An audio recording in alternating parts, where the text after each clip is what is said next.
सांस का घूंघट पार्ट 3। अब तक हमने देखा कि देविका की हालत बहुत नाजुक है, लेकिन घर के आदमी उसे डॉक्टर के पास नहीं जाने दे रहे और जोगिंदर ने घर के मेन गेट पर बहुत बड़ा ताला लगा दिया है। लेकिन देविका की सास विमला पहली बार घूंघट उठाकर समाज के बनाए नियम का उल्लंघन करती है और देविका की जान बचाने की कोशिश में जुट जाती है। मैं भी देखती हूँ मेरी बहू को डॉक्टर के पास जाने से कौन रोकता है। देखो सचिन के बापू, दरवाजे की चाबी दे दो मुझे। तुम्हारा दिमाग ठिकाने पर है, पहले सर पर पल्लू रखो और अंदर जाओ। आज तक मैंने आपका हर गलत फैसला सर झुकाकर स्वीकार कर लिया, लेकिन आज मैं आपकी एक बात नहीं सुनूंगी।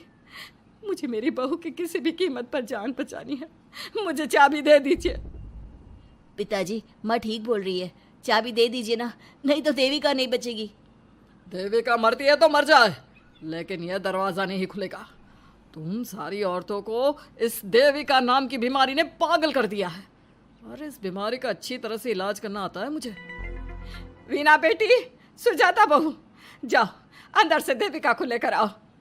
विमला ये बोलकर अपने पति के हाथ से चाबी छीन लेती है। तभी महेंद्र विमला का हाथ पकड़कर चाबी विमला से छीन लेता है। भाभी, घर के मर्दों से टक्कर लेकर आप अच्छा नहीं कर रही हो। ये इस घर के संस्कार नहीं है। महेंद्र की बात सुनकर कम्मू अपने पति के हाथ से चाबी छीनकर कहती है, इस घर के संस्कार क्या है हम अच्छी तरह से जान गए हैं। आज इस घर का दरवाज़ा खुलकर रहेगा और देविका डॉक्टर के पास जाकर रहेगी। भाभी, ये लो दरवाज़ा खोलो। विमला ताला खोल देती है। तभी वीना और सुजाता देविका को लेकर आ जाती हैं। घर की सारी औरतें देविका को लेकर घर से जा रही होती है कि तभी सुजाता का पति मोहन उससे कहता है, सुजाता, तुम देविका को लेकर इस घर से निकल तो रही हो, लेकिन याद रखना, अगर तुमने एक कदम भी बाहर निकाला तो वापस इस घर में मत आना। मैं देविका के साथ अस्पताल भी जाऊंगी और वापस इस घर में भी आऊंगी। देखती हूँ कौन रोकता है मुझे। देखता हूँ कैसे इस घर के अंदर कदम रखती हो और कौन तुम्हारी मदद करता है। कानून मेरी मदद करेगा और कारट के दरवाजे हर नागरिक के लिए खुले हैं। मोहन को अपनी पत्नी से इस तरह बात करता देख कल्याण वीना से कहता है, वीना, तुमने देविका का साथ देकर अच्छा नहीं किया। अगर तुम अभी भी इसके साथ गई तो अपना और मेरा रिश्ता खत्म समझना। मुझे कोई फर्क नहीं पड़ता। तुमने आज तक किया ही क्या है मेरे लिए। तुम खुद घर जमाई बनकर मेरे घर में रह रहे हो। कभी 100 रुपये की साड़ी दिलाई है मुझे। मेरे आने से पहले मेरा घर छोड़कर निकल जाना, समझे। ये बोलकर वीना और घर की सभी औरतें देविका को अपने साथ अस्पताल ले जाती है। वहाँ जाने के बाद डॉक्टर जल्दी से देविका का चेकअप करता है। चेकअप करने के बाद वो गुस्से से कहता है, ये क्या किया है तुमने? क्या हुआ डॉक्टर साहब? आपकी बहू की इतनी ज़्यादा हालत ख़राब है और उन्हें चोट भी लगी है, फिर भी आपने उन्हें हॉस्पिटल लाने में इतना लेट कर दिया। आपको 3 दिन पहले ही इन्हें हॉस्पिटल में एडमिट करवाना चाहिए था। हमसे गलती हो गई डॉक्टर साहब, लेकिन आप जल्दी कुछ करिए। हमारी बहू और उसके बच्चे को बचा लीजिए। देखिए, अभी कुछ भी कह पाना मुश्किल है। हम माँ और बच्चे में से किसी एक को ही बचा सकते हैं। आप सोच लो किसे बचाना है। डॉक्टर साहब, आप देविका को बचाइए, उससे कुछ नहीं होना चाहिए। देखिए, हमें देविका का ऑपरेशन करना पड़ेगा। आप इनके पति को बुलाइए, हमें कुछ पेपर पर साइन करवाने हैं। डॉक्टर की बात सुनकर सभी औरतें सोच में पड़ जाती हैं। तभी वीना कहती है, डॉक्टर साहब, इनके पति नहीं आ सकते। ये इनकी सास है विमला देवी, आप इनसे साइन करवा लीजिए। लेकिन पेशेंट की हालत इतनी नाजुक है, इनके पति है कहाँ? वो अपने आदमी होने का धर्म निभा रहा है। पति धर्म के बारे में उसे कुछ नहीं पता। डॉक्टर साहब, वो नहीं आएगा। क्या क्या करना है आप मुझे बताइए। थोड़ी देर बाद डॉक्टर देविका का ऑपरेशन शुरू कर देते हैं। जब वो ऑपरेशन थिएटर से बाहर आते हैं तो कहते हैं, आप लोगों की किस्मत अच्छी है, देविका भी सुरक्षित है और उसका बच्चा भी। डॉक्टर, बेटा हुआ है या बेटी? बेटा हुआ है। सब लोग बहुत खुश होते हैं। कुछ दिन तक देविका उसी हॉस्पिटल में रहती है और उसके ससुराल की औरतों ने उसका बहुत ध्यान भी रखा। अब देविका कुछ हद तक ठीक हो गई। डॉक्टर ने देविका को घर जाने की इजाज़त दे दी, लेकिन सभी सोच में पड़ गए। हम भाभी को घर ले तो जाएं, लेकिन माँ, आपको घर का माहौल पता है ना। देविका भाभी अभी पूरी तरह से ठीक नहीं हुई। भाभी वहाँ आराम नहीं कर पाएंगी और पता नहीं घर के सारे आदमी हमारे साथ क्या करेंगे। माँ, क्या हम डॉक्टर से बात करके देविका को थोड़े दिन और यहाँ नहीं रख सकते? जब वो पूरी तरह से ठीक हो जाएगी तो उसे यहाँ से ले जाएंगे। ये बात सुनकर विमला सोच में पड़ जाती है। तभी कम्मो कहती है, तुम दोनों ठीक कह रही हो, मैं अभी डॉक्टर से बात कर लेती हूँ। कम्मो डॉक्टर से बात कर लेती है और देविका कुछ दिन में बिल्कुल ठीक हो जाती है।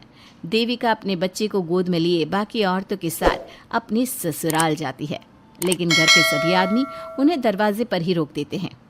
खबरदार, तुम में से कोई भी औरत अगर घर के भीतर घुसी, अगर तुम घर में कदम रखोगी तो घर अपवित्र हो जाएगा।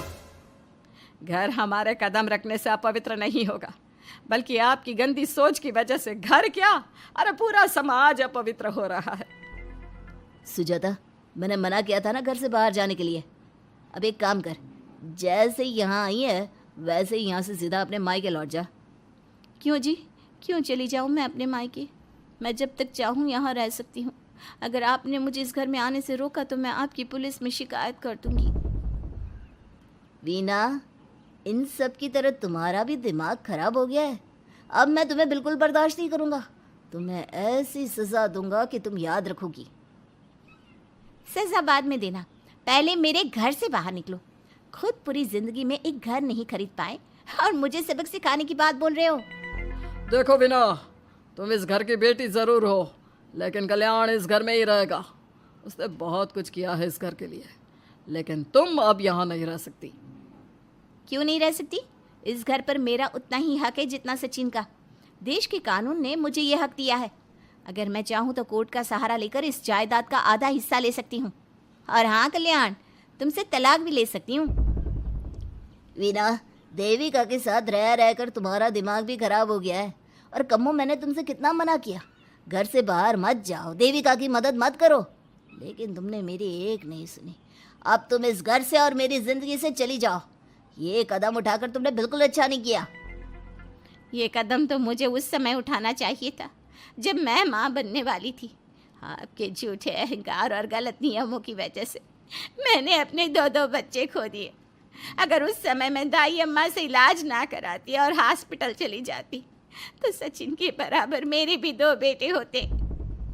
सभी पति इस बात पर अड़े हुए थे कि वो अपनी अपनी पत्नियों को घर के अंदर नहीं आने देंगे। देविका बहुत देर तक सबकी बातें सुनती रही। फिर उसने अपने पति से कहा, सचिन, तुम्हारे घर के आदमियों की बात तो मैंने सुन ली। अब तुम बताओ, तुम्हारा क्या फैसला है? देविका, मुझे माफ़ कर दो। मैं तुम्हारे लिए कुछ नहीं कर सकता। मैं मजबूर हूँ। मुझे पता था सचिन, तुम्हारा यही जवाब होगा। मुझे अपने आप पर हैरानी है कि मैंने बिना रीढ़ की हड्डी वाले आदमी से प्यार ही क्यों किया, शादी क्यों की। अब मैं आप सबसे बस आखिरी बार पूछ रही हूँ, तुम हमें अंदर आने दे रहे हो या नहीं, या मैं पुलिस को फ़ोन करूँ? देविका, आज तक हमारे गांव में पुलिस ने कभी कदम नहीं रखा और तू हमारे घर के दरवाजे पर पुलिस को लेकर आएगी? तेरी हिम्मत कैसे हुई ये बात करने की? आज तक इन औरतों ने घर से बाहर कदम नहीं निकाला था और 2-4 दिन में तूने इन सबको इनके अधिकार भी याद करा दिए। अब तो तुम बिल्कुल इस घर में नहीं आ सकते। घर की औरतें घर के बाहर खड़ी थी और घर के आदमी घर के दरवाजे पर। उनकी लड़ाई देखकर पूरा गांव इकट्ठा हो गया। देविका को अस्पताल पहुंचाकर घर की औरतों ने काम तो अच्छा किया। इस काम से देविका और उसके बच्चे की जान भी बच गई, लेकिन इनकी जान बचाने की कीमत घर की औरतों को कैसे चुकानी होगी, इसके लिए आपको आने वाला एपिसोड देखना होगा।